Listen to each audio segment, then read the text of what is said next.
Bon, on se retrouve aujourd'hui avec Jackie Morel parce qu'on a discuté et puis je lui ai parlé de Didier Pironi parce que j'avais retrouvé un article qu'il avait fait où on voit Didier interviewé qui vient avec sa Ferrari 512 et qui fait des photos, qui fait fumer les pneus de la Ferrari 512. Et donc, du coup, j'ai eu Jackie, je lui ai dit, écoute, il faut qu'on reparle de ça. Et puis il m'a dit, mais c'est pas juste une interview, je connaissais le beau-frère de sa cousin, de sa sœur par alliance. Non, je déconne, mais il va nous raconter la vraie histoire. Donc, comment tu l'as rencontré, Didier? C'est quoi Alors, c'est pas difficile. En septembre 72, j'étais dans une école d'art graphique à Paris qui s'appelle l'ESSAG, Maître de Penningen. C'est une école qui est assez connue. Et dans ma classe, j'avais une petite brune d'origine grecque qui s'appelait Elisabeth Papadopoulos, tu vois. Donc, elle avait bien un nom Évidemment. là-bas. Et moi, à l'époque, je roulais en buggy. Et comme j'avais triplé ma terminale, évidemment, tout le monde était en mobilette, il n'y a que moi qui était en bagnole. Et donc, tous les jours, quand j'arrivais, les mecs m'écartaient les mobilettes pour que je garde mon buggy, tu vois. Un soir, arrive une Capri de 6 RS bleu France Télécom, on dirait aujourd'hui, bleu KLM si tu veux. Et donc, il y a un gars qui en sort et Elisabeth, qui était dans ma classe, va lui faire la bise et manifestement, ils sont assez proches. Et donc, on commence à sympathiser et tout. Et lui, à l'époque, il était dans une école, il était à l'école des travaux publics Bourg-Saint-Germain, tu vois. Donc, c'était pas très loin. Moi, nous, on était derrière le drugstore et lui, il était à l'autre bout du Bourg-Saint-Germain. Et donc, tous les soirs, il venait la chercher. Bon, au bout d'un moment, on commence à bien se connaître. Et puis, je lui dis, mais qu'est-ce que tu fais, toi? Il me dit, ah ben moi, je vais être pilote de course. Ah bon? Bah écoute, c'est super et tout. Et un coup, il arrive et il me dit, ah ben j'ai gagné le volant Elf. Donc, bah, Énorme. putain, c'est super, au Ricard. Il a gagné le volant Elf du Ricard. Et donc, je lui dis, c'est super et tout. Ouais, l'année prochaine, je fais ma saison de Formule Renault. Je lui dis, écoute, c'est super. Moi, je te suivrai et tout. On s'est connus comme ça. Donc, évidemment, tout au long de l'année, on est sortis plein de fois ensemble. On est allé voir les Pink Floyd ensemble. On est allé au Cinoche ensemble. Je me rappelle, on a été voir Midnight Express. On est sortis, personne n'a parlé pendant le repas, hein. On allait au resto après. Enfin, on faisait plein de trucs.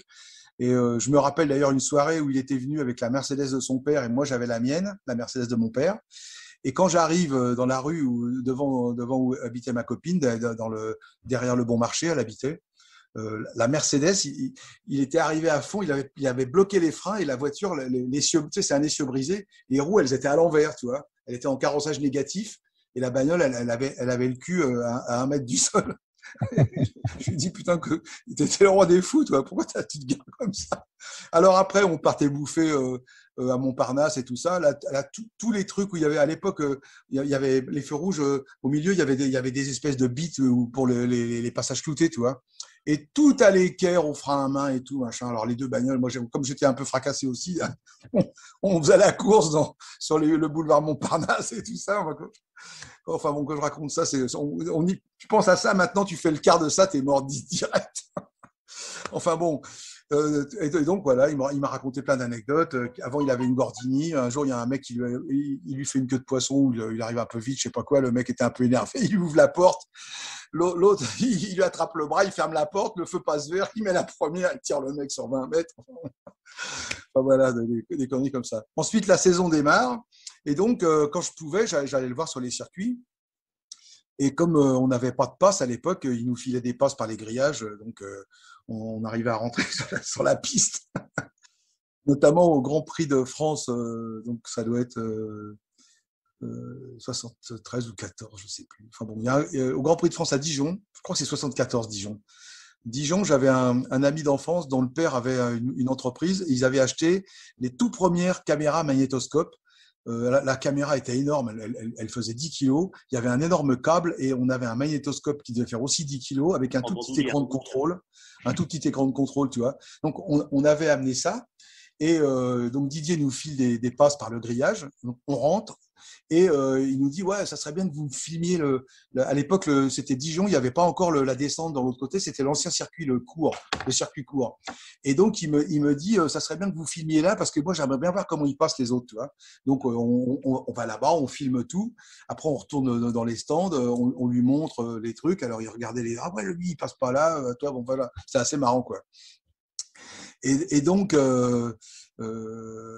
après, on l'a suivi plein d'autres fois. Je me souviens une année, c'était peut-être la première année, en Formule Renault au Paul Ricard. J'étais avec lui autour de sa bagnole. Et il y avait Patrick Tambec qui courait en Formule Renault Europe à l'époque, que je connaissais pas. Et donc, qui est venu lui donner des conseils. Alors là, tu fais ça comme ça. C'était vachement marrant, quoi. Tu vois, c'était tout le début du truc. Ensuite de ça, il s'est installé à. Alors, ma copine de classe, là, elle voulait jamais aller aux courses. Elle n'aimait pas ça. Alors, un jour, il me dit, moi, j'allais à presque toutes les courses. Toi, dès qu'il y avait des courses, on a traversé la France avec mes copains pour aller le voir. Et il me dit, oh, dis-lui que si elle vient pas, je vais la remplacer. Évidemment, c'est ce qui s'est passé. Comme elle venait pas, elle en a trouvé une autre. Et donc, alors, il y a récemment sur Facebook, j'étais en relation avec sur un site où il parle de Pironi justement, et il y a Gérard Bach qui m'a dit mais il avait déjà une autre amie à l'époque. Alors effectivement, peut-être qu'il était dans le sud, il en avait une, et quand il était à Paris, il avait ma copine. Ah, quel rigolo celui-là. Enfin bon.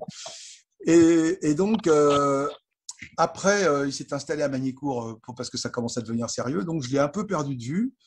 Et je l'ai retrouvé une fois à Montlhéry où il pilotait une Ferrari ancienne.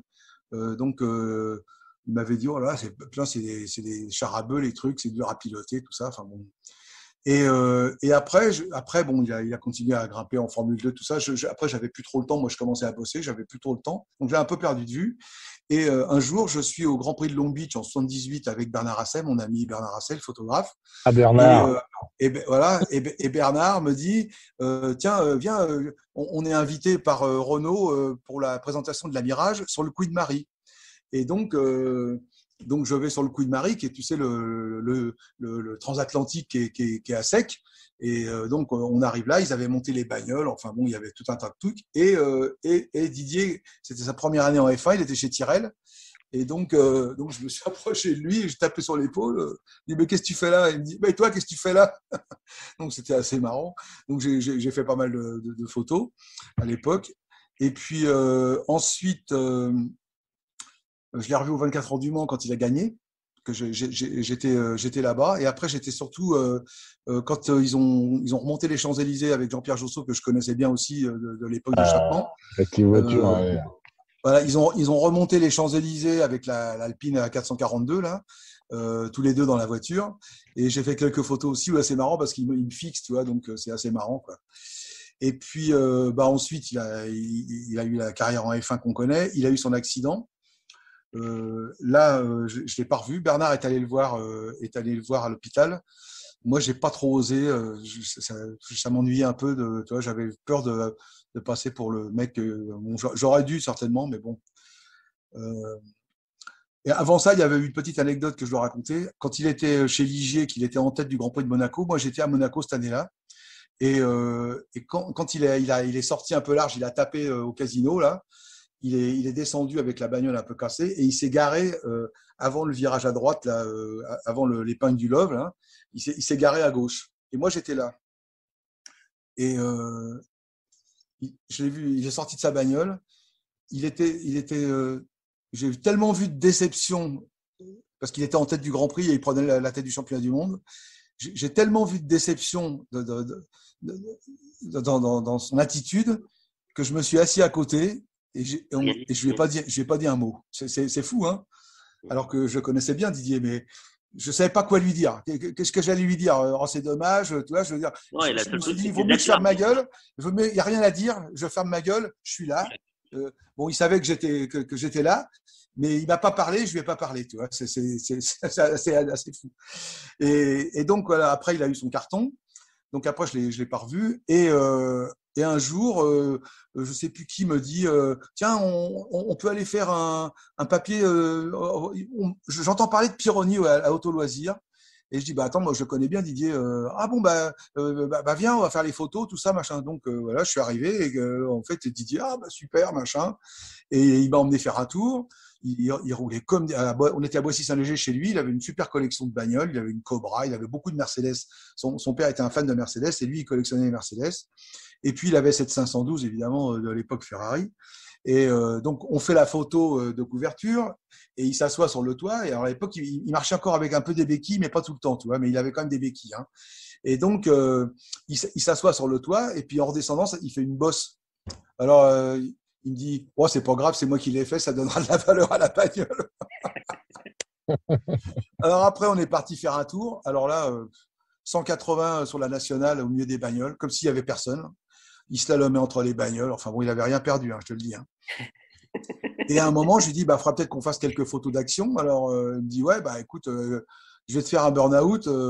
Alors, le voilà, au milieu de la circulation, hein, il y avait des bagnoles qui arrivaient dans tous les sens. Et l'autre, il met la caisse, il fait des donuts avec de la fumée. Alors après, il s'arrête, il dit, oh, j'arrête parce que l'embrayage va être mort, sinon là, j'en ai déjà fait presque trop. Et il me dit, oh, t'as pas de chance, d'habitude, je fais un P. Alors, il m'avait dit, bon, je lui avais dit, écoute, je savais qu'il avait, à l'époque, il courait en offshore. Donc, j'ai dit, écoute, j'aimerais bien faire un papier pour Auto Loisirs sur tes offshore. Il me dit, bah, tu descends me voir aux marines de Cogolin et puis je t'emmène faire un tour. On fera des photos, tout ça, machin. Et puis, bah, il s'est tué juste avant. Donc, j'ai pas eu le temps de descendre, malheureusement. Ça m'a fait de la peine parce que c'était un mec extrêmement vivant, extrêmement jovial, extrêmement amusant et qui était quand même extrêmement talentueux aussi, on peut le dire. Et ah oui, alors il m'a raconté, alors je te raconte les anecdotes parce que l'histoire, c'est que en fait, j'ai lu ton petit papier sur les Ferrari. Alors moi, voilà ce qu'il m'a raconté. Hein. Il m'a raconté qu'avec Villeneuve, il faisait la compétition à celui qui roulerait à fond le plus longtemps les yeux fermés. Voilà. Ah, les yeux fermés, c'était le complément. Les yeux fermés, pas qu'à fond, les yeux fermés. Et après, il m'a raconté une autre anecdote. Que je pense est vraie, vu que je la tiens de source sûre, on va dire. Ah, oui, non, mais c'est toujours ça. Au Grand Prix du Canada, à l'époque avec Villeneuve, quand il était encore pas fâché avec Villeneuve, Enzo Ferrari les convoque dans son bureau et leur dit voilà, je vous ai fait livrer 2 308 neuves au Canada, vous les essayez et au retour, vous me dites ce que vous en pensez. Bon, ok, alors donc ils arrivent là-bas, ils roulent avec les Ferrari, toujours à fond certainement, comme d'habitude. Et donc, au retour, ils ont un peu oublié le truc, tu vois, et Enzo Ferrari les reconvoque. Alors, ah merde, putain, ouais. Alors, ils vont voir Enzo Ferrari. Enzo Ferrari, alors, les 308, qu'est-ce que vous en pensez? Vous les avez bien essayés et tout? Oui, non, ça va. Et alors, tu sais, il savait pas trop quoi dire. Enzo Ferrari tape sur la table, il dit, les mecs, je vous ai pas donné les bagnoles pour que vous me racontiez des bourres. Alors, vous allez me dire la vérité maintenant. Bon, bah, il n'y a pas assez de chevaux, il n'y a pas de truc, il n'y a pas de machin. L'autre, il écoute ça, il prend le téléphone, il appelle la chaîne, il dit arrêtez la 308. Ils ont arrêté la chaîne et ils ont inventé la 4 soupapes. Ils n'ont pas fabriqué de bagnole après cette interview. Ça, c'est quand même des anecdotes impayables. Mais surtout, ça veut dire, ça rejoint aussi un petit peu ce qui circule et ce qui se dit, c'est qu'à l'époque, il n'y avait pas grand monde pour parler à Enzo, pour dire la vérité à Enzo. C'était un peu. Non, ils n'osaient pas trop. Et en fait, lui, il s'est mis en colère parce que lui, ce qu'il voulait, c'était savoir la vérité sur la bagnole et pas de la complaisance, quoi. Voilà. Et qu'il y avait que ces deux-là pour s'autoriser à dire à Enzo qu'il faisait des merdes, quoi. Voilà. Bon, bah, lui, on dit non, bah, c'est pas une bonne bagnole, il y a ci, il y a ça. Donc, l'autre, il a pris le téléphone, il a fait arrêter la chaîne. La fabrication à l'italienne. Hein? La fabrication à l'italienne. Voilà. C'est quand même pas beau, ça? Bon, écoute, merci beaucoup encore, Jackie, de toutes ces petites histoires là sur Pironi, parce qu'on a rebondi, parce que j'avais fait un article moi aussi, un peu sur les 3 anecdotes que j'avais, mais c'est toujours génial d'avoir des choses où c'est des gens qui les ont vécues plutôt que la lutte. Moi, je l'aimais beaucoup, Didier. Vraiment, on s'est pas tellement côtoyé parce que je l'ai vu, je l'ai pas vu. Enfin, tu vois, tant qu'il était avec ma copine, on se voyait assez souvent parce qu'on allait souvent au restaurant, tout ça, mais et je me rappelle que d'ailleurs, un autre truc, mais mes copains, des fois, on partait avec d'autres copains de l'école, tu vois, on allait manger au restaurant. Et les mecs disaient, et toi, tu fais quoi? Il disait, je suis pilote de course. il était encore il venait d'avoir le volant elf, mais il était déjà pilote, tu vois, c'était déjà fait. Bah ouais, mais il avait raison, hein, il avait ça dans le sang, de toute façon. Hein. Bon, merci beaucoup de ces belles histoires. Merci. Et rappelez-vous, vous pouvez nous retrouver sur nos sites Road Story et Histo Auto, sur notre chaîne YouTube Road Story et en podcast audio sur iTunes, Spotify, Deezer et Google Podcast en recherchant les mots Road et Story. À bientôt.